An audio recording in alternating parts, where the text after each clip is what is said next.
My focus today is collaboration is now not enough for me. If the events of the weekend highlight the fact that the NHS had legacy XP devices, and that was the vulnerability. If we look back at 9 DNS vulnerability on the Eastern Seaboard earlier on, if we look on TalkTalk, if we look on Wonga being taken out, we look at the various significant cyber issues. What's next?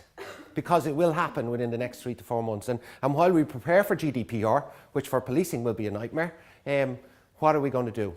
And how do we investigate the very internationalisation and globalisation of cybercrime? I've spent most of my career in the streets of Edinburgh investigating serious crime. It's easy when it's right in front of you. It's easy when you have CCTV. It's easy when you have witness statements implicating Lynn Crawford in the crime. Do you remember that one, Lynn? When it's an international crime group of MBA standard, very highly organised from a jurisdiction that that's non-cooperative with the UK law enforcement, that's when it gets difficult. And I think my message today will be collaboration and prevention.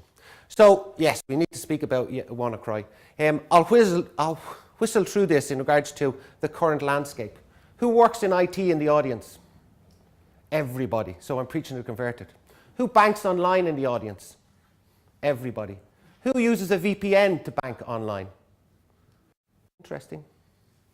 Are we getting the message across? I would say no. We are still acting in silos.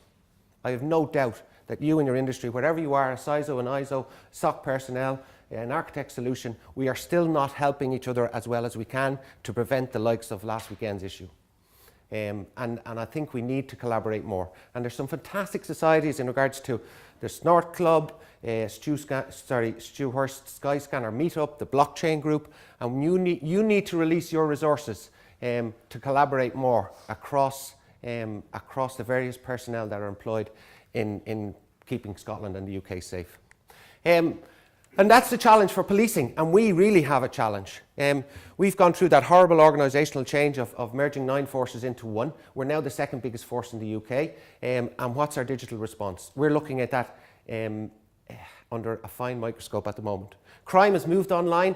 Those figures from the Office of National Statistics, I think it's exceeded now. I think there's a 53% chance, most acquisitive crime is now committed online, and I think that's going to keep that statistic will rise. You don't need a shotgun to rob 50 grand anymore.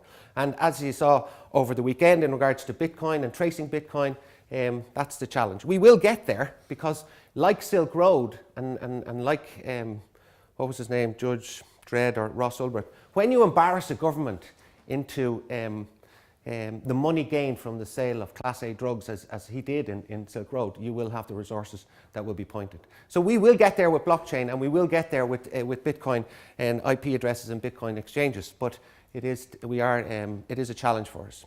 So crime has moved online, and across the board in regards to antisocial behaviour, which is intense for our resources sometimes in regards to the policing of that.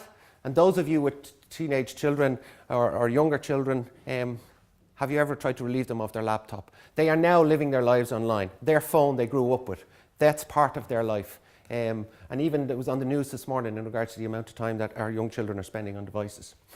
Right across the board to cyber terrorism. And again, that's been highlighted this year in regards to we need to get it right every time in regards to policing that. The growth area, with no doubt about it, will be sexual offending and acquisitive crime. The 2 main motivators for committing crime, sexual gratification or greed. And that's where it's moving. I think there's really exciting things going on in Scotland. We are very linked in with the UK in regards to what's happening. Just yesterday we were talking about a hub concept for Scotland, an actual physical structure beside our Scottish Crime Campus, which would incorporate Scottish Government and the National Cybercrime Centre and Europol in regards to investigations. Maybe a multidiscipline team, maybe where about industry collaborating with detectives in regards to investigating the likes of WannaCry and Game Over Zeus and Drydex. What about developing our tech community? And there's some examples, some players here in the audience in regards to some of the fantastic spin-outs we've had from this institution in regards to Cyan Forensics and ZoneFox and such like. Research and development, absolutely. So when we get that file signature in regards to WannaCry, wouldn't it be great to go upstairs and give it to a bunch of PhDs to say, please reverse engineer that signature. please give us the key in regards to sending that out to everybody who was affected by WannaCry. And I commend the likes of Malware Tech in regards to finding the kill switch. And I hope he enjoys the limelight in regards to, and he should be encouraged by law enforcement in regards to that type of research. We want our trusted partners there, yes, for serious and organised crime. And finally, at the bottom, maybe some sort of a triage. It's my job before you as a policeman to keep you safe on the streets, but also in the online environment.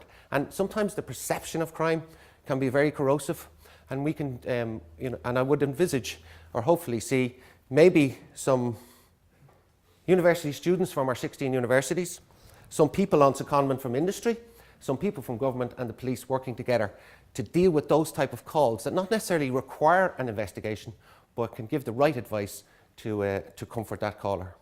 As I said, we're linked in with the regional organised crime units across the UK on a daily basis, so we know what's hitting industry right across the UK.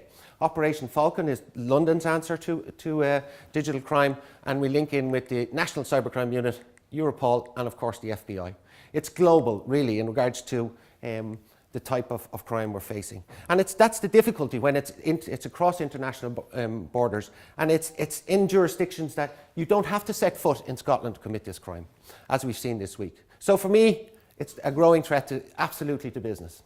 The threat is ever so varied and adaptable. The rise of the Internet of Things makes us even more vulnerable. The past year has been punctuated by cyber attacks on a scale and a boldness not seen before. Again, the events of last week. And I suppose, do we really know how many devices were affected by WannaCry? Bill, where are you? This gives me a chance to shut up for a second. How many? 200,000. Where are we getting those figures from? The web. Please come in at any stage in regards to,